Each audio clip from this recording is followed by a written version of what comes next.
So I didn't always make my living from music. For about the 5 years after graduating from an upstanding liberal arts university, this was my day job.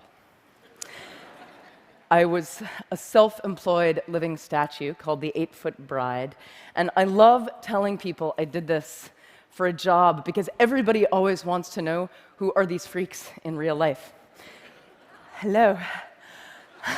I painted myself white one day, stood on a box, put a hat or a can at my feet, and when someone came by and dropped in money, I handed them a flower and some intense eye contact.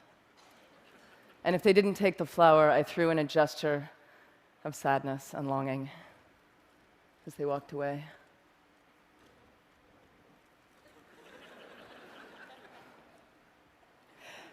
So I had the most profound encounters with people, especially lonely people who looked like they hadn't talked to anyone in weeks. And we would get this beautiful moment of prolonged eye contact being allowed in a city street, and we would sort of fall in love a little bit. And my eyes would say, "Thank you, I see you." And their eyes would say, "Nobody ever sees me. Thank you." And I would get harassed. Sometimes people would yell at me from their passing cars, "Get a job!"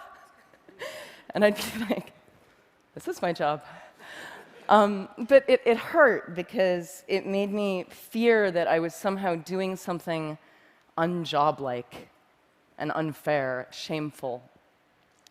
I had no idea how perfect a real education I was getting for the music business on this box.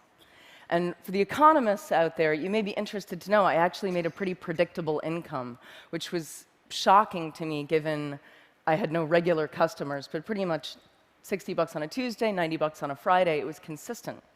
And meanwhile, I was touring locally and playing in nightclubs with my band, the Dresden Dolls. This was me on piano, a genius drummer. I wrote the songs. And eventually, we started making enough money that I could quit being a statue. And as we started touring, I really didn't want to lose this sense of direct connection with people because I loved it. So after all of our shows, we would sign autographs and hug fans and hang out and talk to people. And we made an art out of asking people to help us and join us. And I would track down local musicians and artists, and they would set up outside of our shows, and they would pass the hat, and then they would come in and join us on stage. So we had this rotating smorgasbord of weird, random circus guests. And then Twitter came along and made things even more magic because I could ask instantly for anything, anywhere. So I would need a piano to practice on, and an hour later, I would be at a fan's house. This is in London. People would bring home-cooked food to us all over the world backstage and feed us and eat with us. This is in Seattle. Fans who worked in museums and stores and any kind of public space would wave their hands if I would decide to do a last-minute spontaneous free gig. This is a library in Auckland. On Saturday, I tweeted for this crate and hat because I did not want to schlep them from the East Coast, and they showed up care of this dude, Chris from Newport Beach, who says hello. I once tweeted, "Where in Melbourne can I buy a neti pot?" And a nurse from a hospital drove one right at that moment to the cafe I was in, and I bought her a smoothie, and we sat there talking about nursing and death. And I love this kind of random closeness, which is lucky because I do a lot of couch surfing. In mansions where everyone on my crew gets their own room, but there's no wireless, and in punk squats, everyone on the floor in one room with no toilets, but with wireless, clearly making it the better option. My crew once pulled our van up to a really poor poor Miami neighborhood, and we found out that our couch surfing host for the night was an 18-year-old girl still living at home, and her family were all undocumented immigrants from Honduras. And that night, her whole family took the couches, and she slept together with her mom so that we could take their beds. And I lay there thinking, these people have so little. Is this fair? And in the morning, her mom taught us how to try to make tortillas and wanted to give me a Bible. And she took me aside and she said to me in her broken English, "Your music has helped my daughter so much. Thank you for staying here.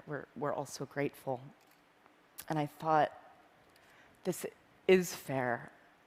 This is this. A couple months later, I was in Manhattan, and I tweeted for a crash pad, and at midnight, I'm ringing a doorbell on the Lower East Side, and it occurs to me, I've never actually done this alone.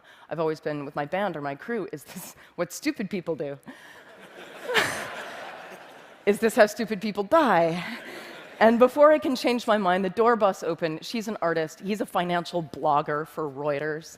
And they're pouring me a glass of red wine and offering me a bath, and I have had thousands of nights like that and like that.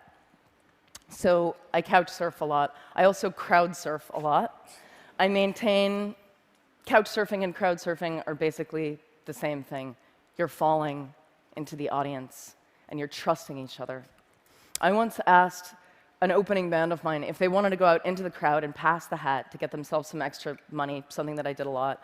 And as usual, the band was psyched, but there was this one guy in the band who told me he just couldn't bring himself to go out there. It felt too much like begging to stand there with the hat. And I recognized his fear of, is this fair? And get a job. And meanwhile, my band is becoming bigger and bigger. We sign with a major label. And our music is a cross between punk and cabaret. It's not for everybody. But, well, maybe it's for you. We sign, and there's all this hype leading up to our next record. And it comes out, and it sells about 25,000 copies in the first few weeks. And the label considers this a failure. And I was like, 25,000, isn't that a lot? They were like, no, the sales are going down, it's a failure, and they walk off. Right at the same time, I'm signing and hugging after a gig, and a guy comes up to me and hands me a $10 bill. And he says, "I'm sorry, I burned your CD from a friend."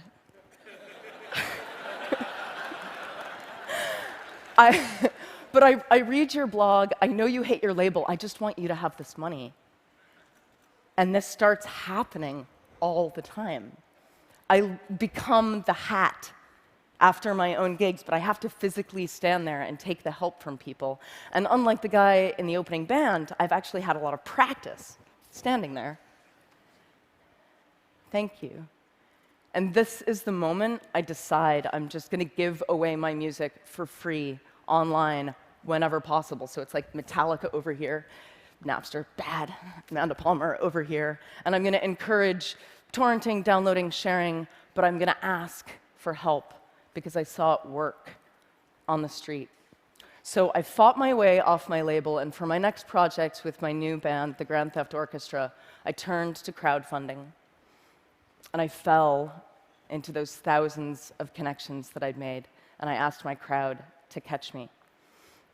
And the goal was $100,000. My fans backed me at nearly $1.2 million, which was the biggest music crowdfunding project to date. And you can see how many people it is. It's about 25,000 people. And the media asked, "Amanda, the music business is tanking and you encourage piracy. How do you make all these people pay for music?" And the real answer is, I didn't make them. I asked them. And through the very act of asking people, I'd connected with them. And when you connect with them, people want to help you. It's kind of counterintuitive for a lot of artists. They don't want to ask for things, but it's not easy. It's not easy to ask. And a lot of artists have a problem with this. Asking makes you vulnerable.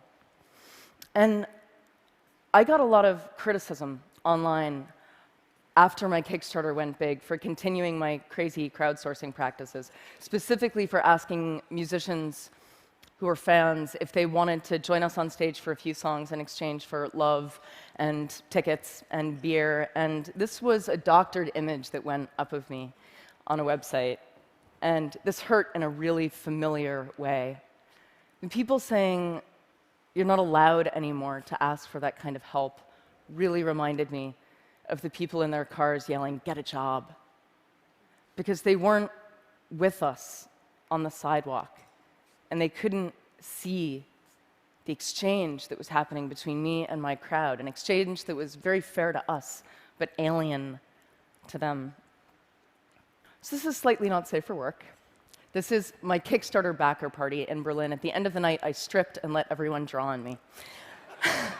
Now, let me tell you, if you want to experience the visceral feeling of trusting strangers, I recommend this, especially if those strangers are drunk German people. This was a ninja master level fan connection, because what I was really saying here was, I trust you this much. Should I? Show me. For most of human history, musicians, artists, they've been part of the community, connectors and openers, not untouchable stars.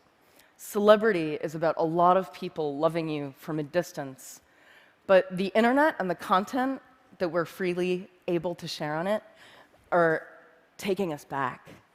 It's about a few people loving you up close, and about those people being enough. So a lot of people are confused by the idea of no hard sticker price. They see it as an unpredictable risk. But the things I've done, the Kickstarter, the street, the doorbell, I don't see these things as risk. I see them as trust. Now, the online tools to make the exchange as easy and as instinctive as the street, they're getting there. But the perfect tools aren't going to help us if we can't face each other and give and receive fearlessly, but more important, to ask without shame.